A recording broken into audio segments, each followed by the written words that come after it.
La famille, bonjour à tous, j'espère que vous allez bien et que vous avez passé une bonne journée. Les matchs retour de quart de Ligue des Champions ont repris et le Barça dit bye bye à la Ligue des Champions, les gars.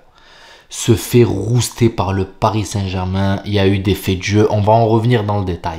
Mais il faut que je commence cette vidéo par quelque chose de très important, les gars. Moi, à la base, je crois pas au karma. Je suis musulman et ma religion fait que je ne dois pas croire en ce genre de choses. Pour moi, tout est justice de Dieu. Tout est du Tout-Puissant. Et là, aujourd'hui, les gars, il s'est passé une dinguerie. Le match opposé, le FC Barcelone au Paris Saint-Germain. Et je me balade sur X, le pseudo Twitter, et je vois quoi? Encore une fois de plus, Vinicius Muerte. Vinicius Muerte. Et franchement, c'est pas un petit groupe, 5, 10 personnes. Non, c'est des milliers de personnes, les gars, qui sont là en train de scander le nom de Vinicius et de lui souhaiter sa mort.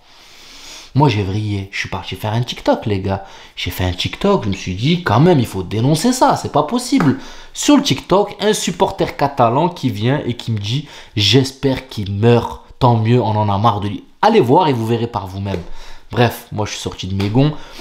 Et j'en veux pas à l'équipe elle-même du Barça, mais ses supporters, c'est grave de vouloir la mort, les gars, à quelqu'un parce qu'il vous humilie sur le terrain. C'est grave parce que Vinicius, il a beau de temps en temps avoir un comportement qui n'est pas digne, il s'emporte un peu. Voilà, on est d'accord sur ça que des fois son comportement dépasse, mais ça reste dans le cadre du football. Ça reste sur le terrain et on lui souhaite la mort. C'est grave. Et ça, cette parenthèse, fallait que j'en parle. Je ne pouvais pas faire une vidéo sans dénoncer ça. Et là, j'ai pas envie de dire le karma parce qu'il n'y a pas de karma chez nous, mais la justice de Dieu, bam! Araujo, carton rouge, exclu. Et après, c'est le tonnerre de Zeus sur le terrain, les gars. Vous m'avez compris, hein, tonnerre de Zeus. C'est une expression, les gars, vous le savez. C'est un truc de ouf. Et j'étais content. Alors que à la base, ce match, les gars, pour moi, n'avait aucune importance. Ça allait juste peut-être conditionner un peu le moral du Barça pour le prochain Classico. Mais personnellement, je n'ai rien contre cette équipe et j'ai rien contre Paris. Voilà, c'est pas deux équipes que le Barça, je suis par rapport à notre rivalité avec eux. Mais je sais être objectif. Quand ils font des bons matchs, je sais le dire. Je n'ai rien contre le Barça. Et Paris Saint-Germain, honnêtement, c'est pas une équipe que je la suis de temps en temps juste parce qu'il y a Kylian Mbappé. Mais sinon, c'est pas une équipe vraiment que voilà, je suis à fond dedans. Non, Barça, je suis quand même. Et je regarde leurs matchs, je suis. Mais là, vous m'avez écœuré, les supporters catalans qui étaient sur place. Je ne mets pas tout le monde dans le même sac parce qu'il y a des gens qui savent faire marcher leur cerveau. Et ça, faut le dire, bien sûr, je ne mets pas tout le monde dans le même sac. Mais là, le nombre de personnes qu'il y avait, c'était incroyable. Donc, maintenant que ça c'est dit, la parenthèse est faite, on va quand même parler football. On va quand même rentrer dans le vif du sujet. Le Paris Saint-Germain a débuté le match de la même manière que le match allait, en exerçant une énorme pression sur les joueurs catalans. Et moi, je me disais que si ce Barça arrive à tenir 15-20 minutes, ils vont rentrer dans le cerveau du Paris Saint-Germain. C'est ce qui va arriver. But sur un travail de Lamine Yamal, pareil. On va en revenir plus dans le détail sur les choix de Xavi qui pour moi ont été incompréhensibles, mais on va revenir un peu plus dans le détail.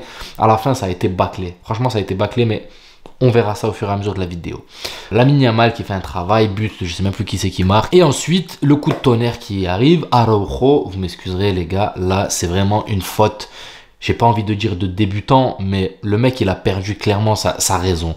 Et j'ai envie de vous dire un truc, hein.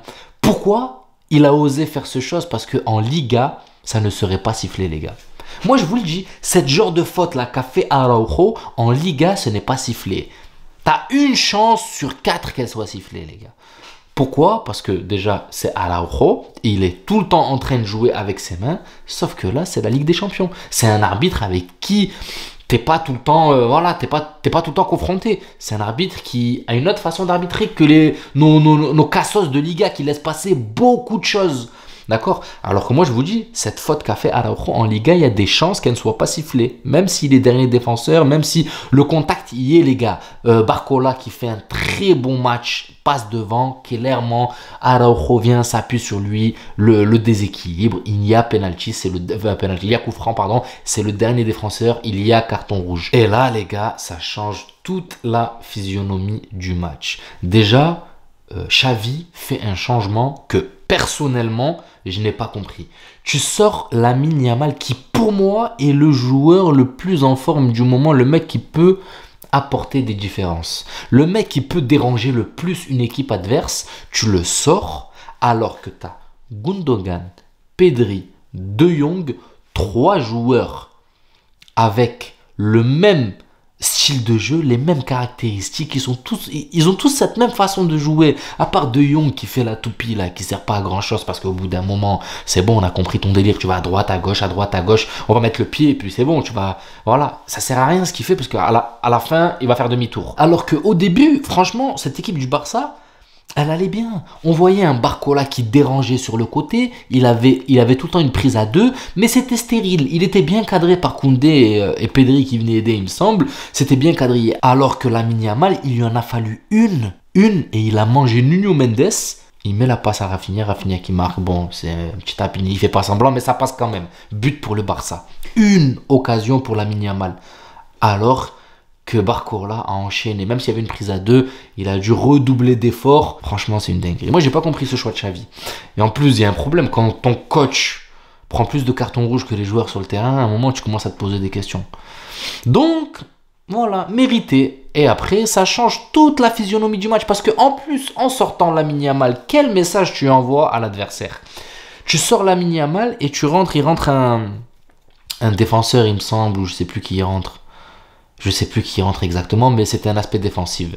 Il rentre un joueur à vocation défensive, et là, tu envoies clairement un message en disant que tu vas défendre pendant 70 minutes, frère. Mais tu fais ça face au Paris Saint-Germain, gros. Tu fais ça devant Cadix ou Gérone.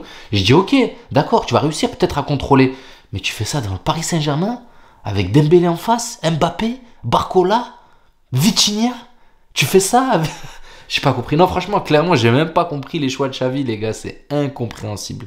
Pour à la fin, tenter le tout pour le tout jusqu'à ce que tu t'es fait renverser et rentrer tous les joueurs que tu as à vocation offensive. Mais dans ce cas-là, pourquoi sortir de Lamine Yamal? Pourquoi le sortir? Après, peut-être qu'il aurait floppé, hein. Mais déjà, psychologiquement, quand tu montres que tu sors pas ton atout offensif, t'envoies un message quand même à l'adversaire. Tu leur montres que, attention, même si on a pris un rouge, on va être là, on va montrer du répondant. Et t'as ton Lamine Yamal qui va extrêmement vite sur le côté, avec Rafinha qui peut commencer à déjouer un peu la défense. Et regardez, même en étant en infériorité numérique, vous avez quand même créé du danger à cette équipe du Paris Saint-Germain. Il y a eu des opportunités qui malheureusement n'ont pas été saisies. Mais pour moi, c'est une erreur. Une erreur de la part de Xavi d'avoir sorti Lamine Yamal aussitôt. Malheureusement pour lui. Cancelo, pareil, je suis désolé, lui aussi, il a perdu son sang-froid. Tu vas pas tenter un tacle comme ça en pleine surface de réparation sur Dembélé en plus. Sur Dembélé où tu vas le toucher, il va sauter, il va faire la toupie, frère. C'est clair et net. Pour moi, ça y est, du moment que les buts se sont accumulés pour le Paris Saint-Germain, ça y est, on a perdu le Barça. Et malheureusement, c'est un fait de jeu. Ça arrive. Maintenant, il va falloir se concentrer pour l'année prochaine. Et j'ai envie de dire tant mieux pour nous, parce que maintenant on sait que moralement vous avez un coup, mais nous aussi on peut prendre un coup moralement demain. Maintenant j'ai confiance, le match n'est pas joué, on verra demain. Mais les supporters catalans qui étaient sur place là-bas, j'oublie pas ce que vous avez fait. Mais c'est pas la première fois, mais là c'était vraiment abusé. Vraiment, c'était dans l'excès. Enfin bref la famille, j'espère que la vidéo vous plaira. N'hésitez pas à vous abonner, à liker, ça donnera beaucoup de force à la chaîne. Et on se retrouve demain pour le débrief Manchester City, Real Madrid. Prenez soin de vous la famille. Ciao.